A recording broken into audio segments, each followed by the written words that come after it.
Yeah, but that just leaves open the question of whether this is which category this drilling question falls into. Right. No, I guess that's right. But certainly, from Obama's perspective, the argument is, it was made, even before he got to drilling, sort of explicitly, his discussion of energy in the primary was, let's not look for easy, quick fixes. Right. We've got to totally rethink how we do energy policy, and that's something that's going to take a period of years.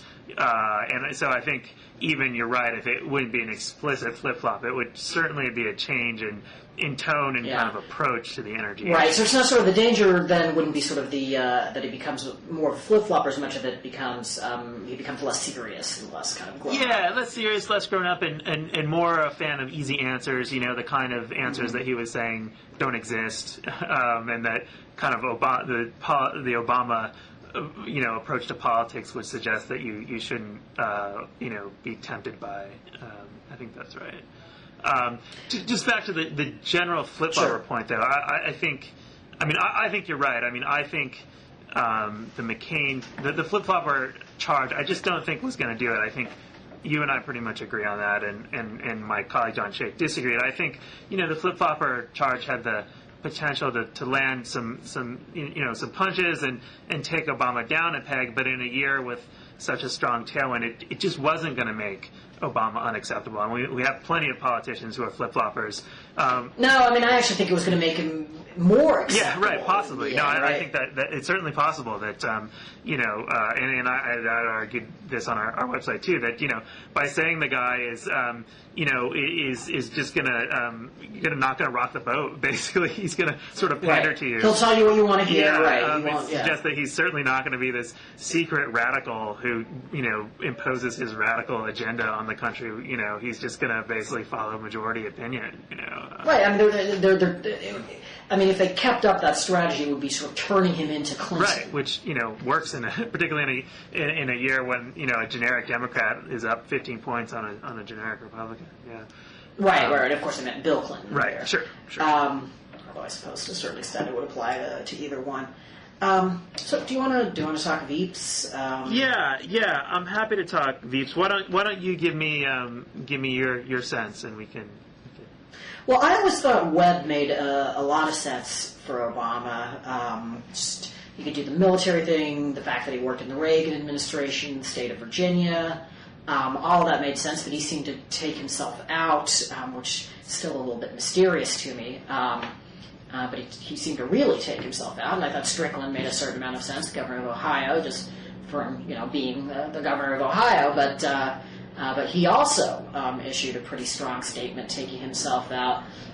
So I'm not really sure. None of the other people are really, I think, make perfect sense. I can see a certain case for Tim Kaine, the governor of Virginia, but it is, it is doubling down on the inexperience and lack of foreign policy credentials issue. Over on the Republican side, I don't think that that it makes any sense for McCain to pick someone really early, because it seems to me that one of the great advantages you have in terms of the calendar is that the Republicans get to pick their VP after the Democrats have to pick theirs. So why wouldn't you wait until you have some important additional information as to what ticket you're running against before you pick someone? But I think, once you get to that point, I'm incredibly boringly conventional on this. I think that the two sort of top people right now being discussed are Romney and Pawlenty, and I think that they both make sense. I know you've written that Romney's overrated when it comes to adding to the economic heft of the ticket, and I think that's right. But I think that as the months have gone by, people have been focusing more and more on Romney's value in Michigan. And I think that's not all of his value. I think, even sort of when he's not crafting the economic message, I think he can deliver it pretty well. But I think Michigan might end up sort of tipping the balance in his favor. Yeah, no, I think Michigan is probably the strongest case to be made for Romney. I think, I know this on the piece that you cited. I think basically if you look at the primaries, the McCain-Romney matchup in the primaries, Romney almost always won people either sort of 75,000 or 100,000 and above, and McCain usually won 75,000 and below, or even, and if you look within a given person's performance, how he did in one group versus another. Romney always did better at upper incomes than lower incomes, and McCain, was pretty even across income levels, but usually slightly better. Romney won rich people and Mormons. Yeah, exactly. And so I think, but the exception actually was Michigan, and so I do think Romney does have some juice in the state. Michigan, Romney won everybody above $30,000, and which is not to say he would do that in a general, but it did the break in the pattern in the primaries did suggest that Romney does have still does have some resonance in Michigan, and given the importance of Michigan, I think it's clearly the strongest case to make for him. I'm still to the extent that Republicans care what I think, I'm still a sort of a Pawlenty man. I think, and I don't say this sort of for Machiavellian reasons. If I were being Machiavellian, I would definitely urge Romney. I think Pawlenty is just the biography. I think if you announce Pawlenty, you're going to get a week, maybe more, of kind of great profiles. They'll have a slight kind of anthropological quality, but I think they'll be generally favorable. This guy grew up in a working class area, South St. Paul. Dad was a truck driver, first in his family to go to college. I mean, it's just a narrative that the media really loves. And I think he'll get a good balance out of that. And I just think the guy, sociologically and kind of culturally and linguistically, and now I sound like a total egghead, but he can relate. I think I spent a little time with him in Minnesota this summer, and he gets along with the bitter people. Yeah, exactly. He's got a rapport. He's a fun guy. He's a funny guy. He's comfortable in his own skin. And at times Mitt Romney really isn't. I just think he's not he doesn't have a sort of celebrity glow. He doesn't look like a president out of central casting, but I think he'd be incredibly effective in some of these areas, Michigan, Ohio, Pennsylvania, where McCain clearly needs some effective surrogates on his behalf. So I'm more of a Pawlenty guy, and on top of which, I think the two of them, McCain and Pawlenty, do get along pretty well. Whereas we've heard that there's been this McCain-Romney rapprochement, but still, I mean, Romney doesn't strike you as a McCain kind of guy. I know that's a sort of vague and amorphous criterion, but to the extent there are McCain guys and not McCain guys, Pawlenty seems more of one of the former, and Romney the latter. If Minnesota or even Wisconsin looked more tippable, more gettable for the Republicans, I think his stock would be a lot higher. Yeah. No, that's probably true. I mean, the other thing about Pawlenty, though, and I'll let you get to the Democrats in a second, is that if you mention him to Republican politicians, it's funny how sort of there's this basic divide even between sort of political journalists and actual politicians, working politicians. Working politicians, I find, they bring up very, very quickly, well, he didn't deliver the state. Right. That Romney won the Minnesota caucuses. Right. And it's true that Pawlenty doesn't have an enormous, I mean, this has been written about a bit. I think Chris Cillizza wrote about it on the Washington Post website, and I definitely encountered it a bit too when I was doing my piece about him. He doesn't have like a very elaborate political machine. He hasn't built a whole lot of infrastructure in Minnesota. I had one funny encounter when I first called his office to tell them I was doing this piece. The press aide said, we can't handle anything that would be remotely political in his office, the governor's office. And I said, oh, well, that's strange, but fine. Can you tell me who I would call, who would handle, a journalist inquiring about a profile? And he said, no, I can't even tell you that. Even that is beyond the purview of this.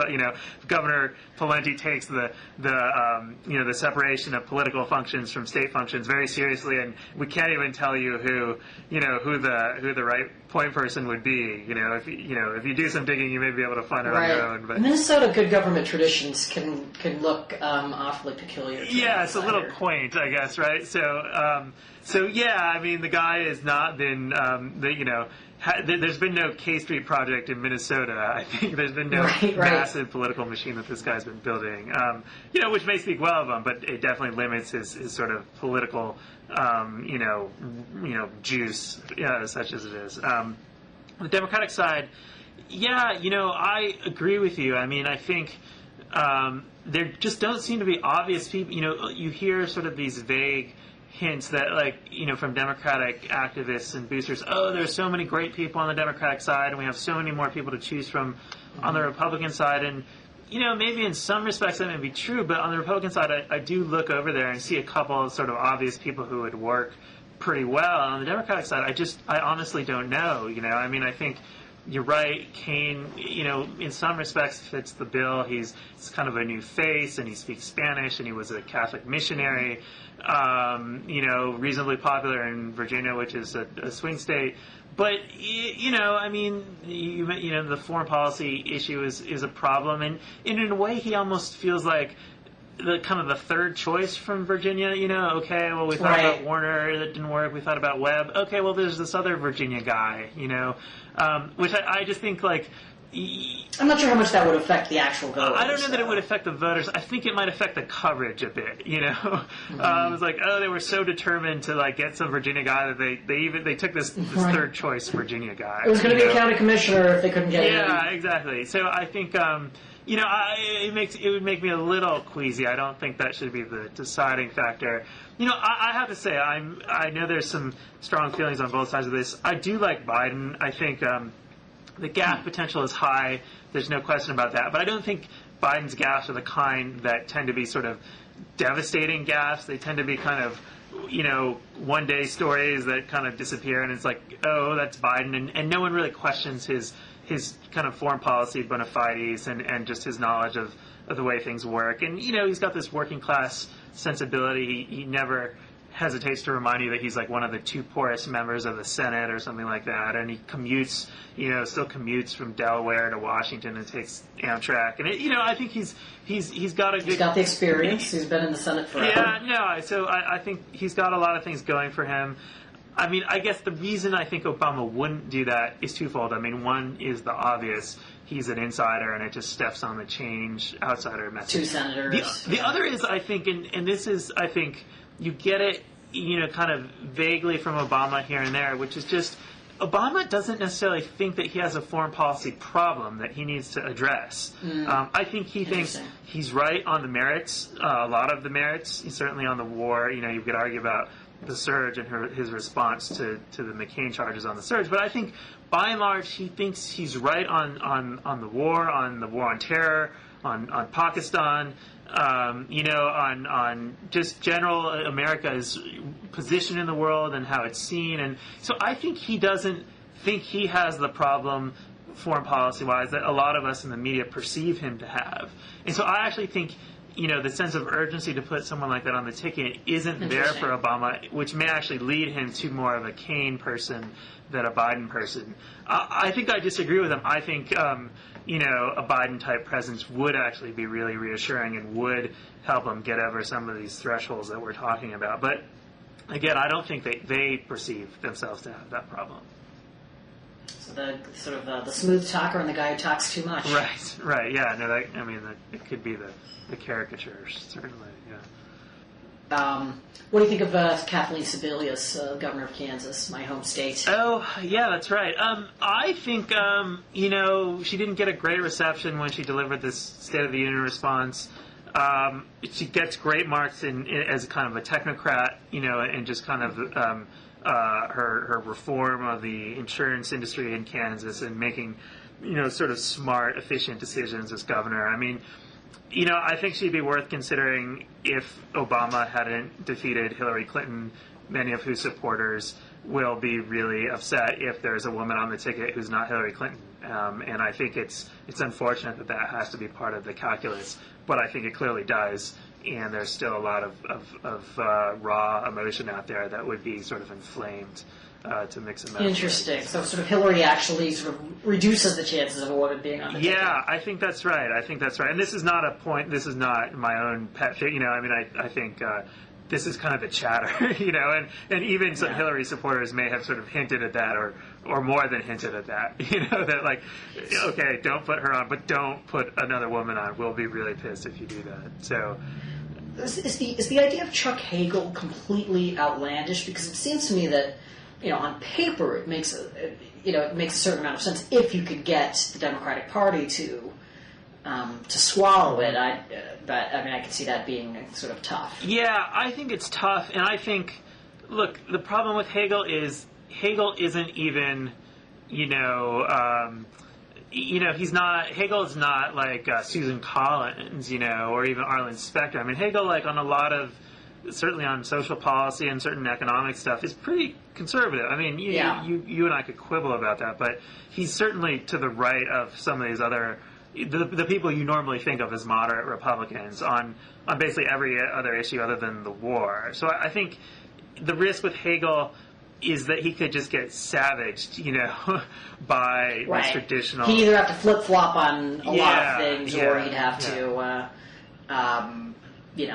he'd be out of step with the presidential nominee. On a lot, yeah. It wouldn't just be sort of one or two or three issues.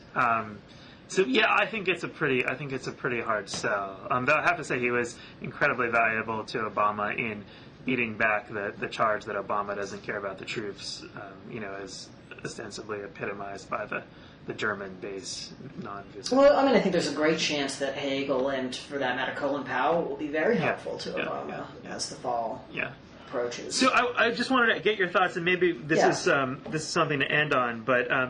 I just want to get your thoughts on Ted Stevens and this idea that's being floated this week, I guess, in the Bill Kristol column on Monday about sort of running against Congress, and the Stevens thing, I guess, happened after that, but it just sort of added to that, to that argument, the sort of desire to see McCain just kind of repudiate, this fat cat, corrupt Republican Congress, or maybe Congress generally. Well, look, if you're McCain, there's just absolutely no reason not to unload on Ted Stevens. In fact, sort of McCain has been fighting sort of Stevensism for quite some time on things like earmarks and, corruption and so forth. I just don't see any downside in distancing himself from corruption in the Republican Party, especially in this of all years. On the broader question of sort of running against Congress, that also strikes me as something that's just sort of obvious. It's not just sort of politically obvious. It actually strikes me as the strongest argument for him. I myself don't think the Republican Party is ready to govern right now, but it can play a very useful role in checking the Democratic Party, a party that I think has sort of gotten a little overconfident lately. And, Congress is going to stay Democratic next year, so we need a Republican president. That's essentially why I support McCain. I think it is the argument that it is an argument that it is nearly inevitable that the McCain campaign is going to start making that argument at some point. And the question is, I think, mainly going to be how late does it start making that argument because of, a fear of offending congressional Republicans. Although at this point, they don't. They haven't. Really from the day they lost in 2006, none of them have really thought that they're going to regain it this year. And for that matter, a lot of congressional Republicans, the ones I've spoken to, I don't really sense any great hunger on their part to take back Congress anyway. Their lives are just as good as they've ever been. In fact, in some ways, they're better now that they're not having to do committee hearings and the like. Being in the majority is overrated, maybe, despite all you've heard over the years. Well, I think there are certainly some members who are sort of anxious to get back in the majority, who can't stand being in the minority. But they're not. I would not say that's majority sentiment among House Republicans, for example. Their races, everybody's talking about, there's not a safe seat. Well, no, yeah, actually there are. There are still many, many safe seats. All of these safe seats that have been lost have almost entirely been because they've been open. They're perfectly happy to be in the minority. So why do you think that McCain hasn't jumped on the Stevens thing? That seemed to be one of the mysteries of the week. In some of these political blogs and tip sheets and stuff, they almost did this sort of Stevens watch, like, okay, another day went by and still no word from McCain. I mean, what's the holdup? Well, maybe they've just been enjoying the race card flap so much that they didn't want to step on that. I think they've got a little bit of time to do that, and also, one thing that I think that it might make sense for McCain to do would be to actually step up for one of Stevens' primary challengers. That'd be interesting. That would be a pretty bold move for him not to just, announce that he's disappointed or something, but to actually, look, I've been cleaning up politics, and this is another way I'm going to do that. See, I guess I think the Stevens. I don't think it's nearly as much of a no-brainer as you do. I think you sort of have to sort out Stevens from kind of running against Congress generally, and I think running against Congress generally is a no-brainer for McCain. Partly because of the way he's, as you say, sort of crusaded against pork, and it's a natural argument for him. Partly because, as you say, the Democrats are already sort of hinting at a veto-proof majority, and no one, voters. I think a lot of voters are ambivalent about any party just having so much kind of unchecked control over government. So I think that's a good, it's certainly good to kind of. If Democrats get a 60-vote majority, I'm your last, check against Democratic excess is a great argument for him. But I just think on the Stevens thing particularly, I think the risk is, even though there are plenty of people in Congress, Republicans, who have clashed with Stevens over the years and really, started to resent the guy, there is something about taking on an individual Republican senator, even one that's been indicted, because it, in a way, also highlights all of the things that make Republicans squeamish about McCain. This guy's always sort of righteous and grandstanding and kind of trying to, elevate himself and to portray himself as kind of more moral than other Republicans. And my sense is that it grinds a lot of Republicans. You're no better than we are, in a lot of respects. Well, if Stevens were a figure who was popular with conservative Republicans who happened to turn out to be corrupt, I could see that. But he certainly has no national conservative base. They would cheer, right? So I think this is a way for McCain to appeal to independents without really alienating conservatives. And even, if you're talking about alienating sort of Stevens' chums on the Hill, these guys, they can be pretty cold-blooded, they can read the polls too. Yeah. That's interesting. Is that it? Do you want to hit another topic, or are we good? No. I think we've covered the gamut. Done a lot. So yeah. Okay. Well, have a good weekend, and always nice talking. Likewise, you too. All right. Take care. Bye.